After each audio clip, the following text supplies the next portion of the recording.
8 deputados americanos puseram todo o poder legislativo de lado, de refém dos seus caprichos. Pela primeira vez na história, um presidente da Câmara, o Speaker of the House, foi derrubado do cargo. Entender o que aconteceu lá nos ajuda muito a entender o que acontece aqui.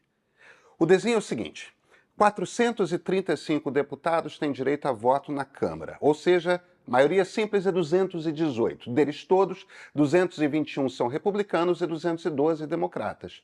Se os democratas conseguem 6 votos, os republicanos têm maioria simples. Se os republicanos perdem 4 votos, não conseguem aprovar nada. É um espaço no qual não tem muita flexibilidade de manobra, não. Nesse cenário, 8 deputados são radicais. Não é um uso retórico da ideia de radical de direita, não, tá? Eles são mesmo radicais. Não toleram a possibilidade de fazer qualquer tipo de acordo com os democratas. Consideram a ideia uma traição à causa. Quando o Speaker Kevin McCarthy fez um acordo para estender o teto de gastos por mais 45 dias, para dar tempo de costurar um acordo de cortes no orçamento, um desses deputados, Matt Gaetz, da Flórida, disse que o acordo era inadmissível. O McCarthy já havia tido muita dificuldade de se eleger Speaker, justamente por causa desses 8 que o consideram moderado demais. Em condições normais de temperatura e pressão, 8 deputados destemperados não têm poder nenhum. Mas em condições normais, um partido não tem uma maioria tão tênue perante o outro. Os americanos praticamente deram metade da Câmara para um partido e metade para o outro. Como os republicanos só têm 4 deputados mais do que a maioria simples, esses 8 fazem o que querem. E para eleger o McCarthy Speaker impuseram uma condição: a de que a qualquer momento um único deputado poderia pedir uma votação para derrubá-lo do cargo. Ontem foi o que Matt Gaetz fez da Flórida. Se irritado com a extensão de teto de gastos concedida pelo McCarthy no fim de semana, pediu que a Câmara votasse para tirá-lo do cargo. Todos os democratas votaram contra o McCarthy, mas, claro, 8 republicanos.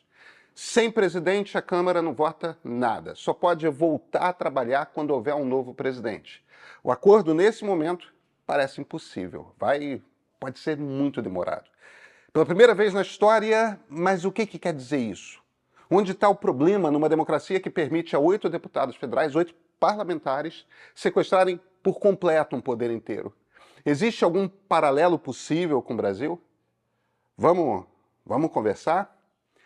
Pois é, gente, no sábado é a nossa vez. A gente tem um furo de jornalismo e um tipo raro de furo, um furo histórico. Em 1935, logo após o fracasso da intentona, o Partido Comunista do Brasil tomou a decisão de assassinar uma moça, codinome Elza.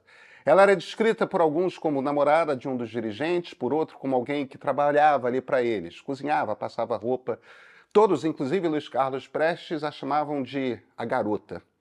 Mataram Elza porque temiam que ela pudesse ter delatado onde se escondiam. A polícia de Getúlio Vargas estava atrás de todo o comando do partidão. A história da morte de Elza está na origem do anticomunismo no Brasil e é um dos maiores esqueletos no armário da esquerda brasileira. Mas sabemos muito pouco sobre ela, ou sabíamos muito pouco. No meio de sábado, Sérgio Rodrigues, escritor e um dos grandes jornalistas brasileiros, vai contar aquilo que ninguém sabia sobre Elza Fernandes. Vai nos permitir, enfim, botar um ponto final na história da intentona comunista e talvez fazer justiça à memória de Elza, a garota. Os assinantes Premium recebem a reportagem do Sérgio e mais 2 reportagens e vídeos sobre sua descoberta. Assina, é baratinho. Eu sou Pedro Doria, editor do Meio, e esse aqui, esse é o ponto de partida.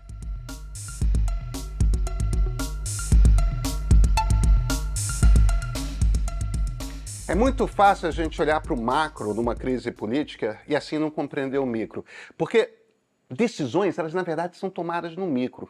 Gostaríamos muito que homens públicos fossem grandiosos, nunca pensassem em si, mas homens públicos, políticos, eles têm carreiras, como qualquer outra pessoa. E não há nada de errado nisso. Na verdade, democracias funcionam melhor quando há políticos experientes no jogo. Por isso é natural e responsável que políticos reflitam sobre suas carreiras. Aliás, não é só isso, né? Queremos, em democracias, que exista um instrumento da premiação de políticos que atendem a seus eleitorados com a reeleição. Não queremos? Essa, pelo menos, sempre foi a lógica. Pois bem, o que Matt Gaetz quer? o mesmo que qualquer deputado federal em qualquer democracia do planeta. Ele quer se reeleger. Nos Estados Unidos, o voto é distrital. No distrito da Flórida, onde Gates é parlamentar, sua ação não é bem vista. Ele é bastante polêmico onde estão seus eleitores. Vejam, é um distrito bastante conservador, bastante republicano. Ainda assim, isso não quer dizer que a maioria dos eleitores gostem do que ele faz. Mas onde então está a lógica de ele decidir, em essência, sozinho, travar a Câmara dos Deputados por sabe-se lá quanto tempo? Porque a gente não sabe quanto tempo a confusão vai durar. Bem, há duas questões aí. Gates, na verdade, não precisa que todos os eleitores em seu distrito gostem dele. O que ele precisa são duas coisas. Precisa de dinheiro para fazer campanha e precisa que todos os eleitores que votam nas primárias gostem dele. É fundamental num sistema político a gente entender quais são os incentivos dos atores, o que cada ator precisa pessoalmente. Porque se a gente entende isso, fica mais fácil compreender o que é disfuncional. E aí a gente consegue, inclusive, analisar o Brasil. Os americanos têm um sistema de primárias. Você quer ser candidato a deputado federal pelo seu partido? Não é o chefe do partido que decide se você pode se lançar candidato ou não. É quem ganha a eleição primária que sai candidato. Isso vai desde a eleição de deputado até a eleição de presidente da República. Em cada estado, a regra para as primárias é diferente. Mas, em geral, quem pode votar nas primárias são os afiliados do partido no seu distrito. A maioria dos afiliados nunca vota. Quem vota? Aqueles eleitores mais dedicados à política, aqueles mais fissurados no Twitter, nos jornais, nos blogs do partido, nos perfis de redes sociais dos políticos. E olha, em geral, quem é hiperligado em política tem também opiniões fortes que tendem a ser intransigentes em política. São os mais radicais.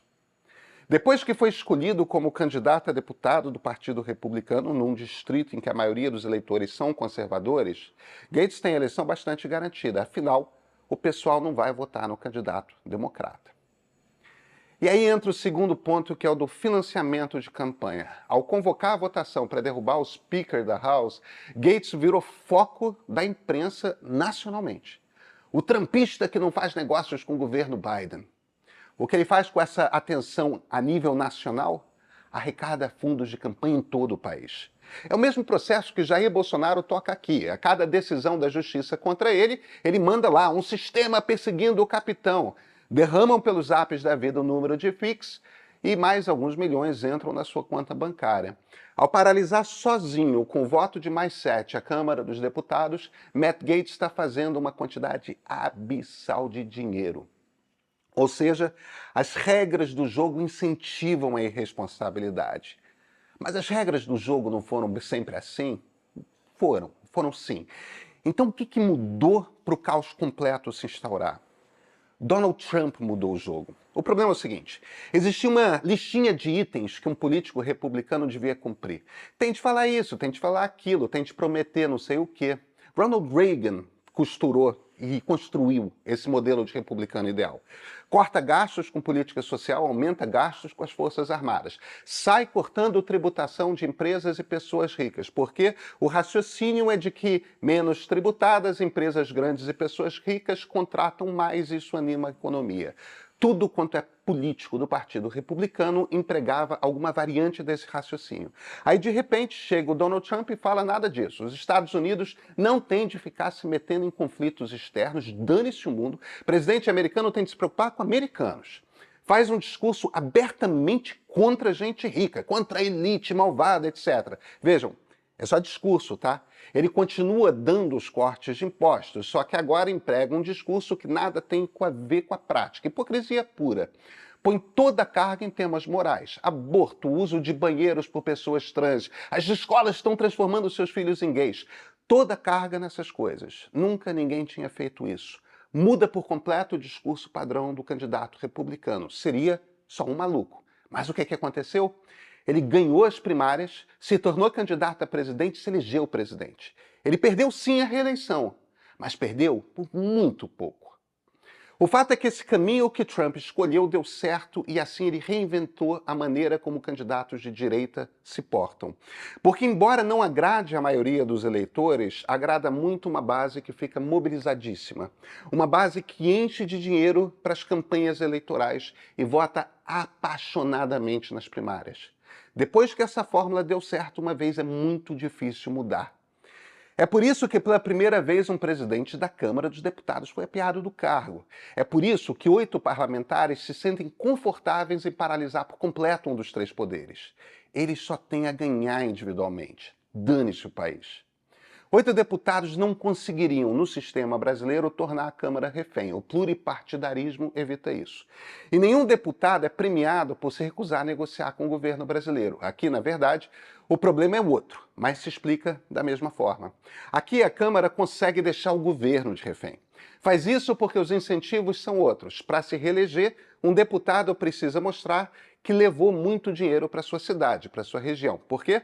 Porque prefeituras e estados dependem de repasses do governo federal.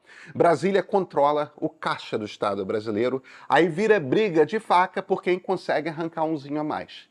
O que garante a reeleição de deputado no Brasil é conseguir essas verbas. Eles só pensam nisso. E com orçamento secreto, eles descobriram nos anos Bolsonaro que podem tirar muito mais dinheiro da esplanada dos ministérios se travam a agenda de um presidente. Eles continuam fazendo isso. Olha para o que fez um deputado, para o que faz um deputado se eleger e você vai entender como funciona o poder legislativo em qualquer país. A lição que Trump deu nos Estados Unidos, Bolsonaro aprendeu aqui. Descobrimos que aqui também dá certo. A extrema-direita ela não está fraca. Seu eleitorado ainda está acordado, esperando, ali na esquina.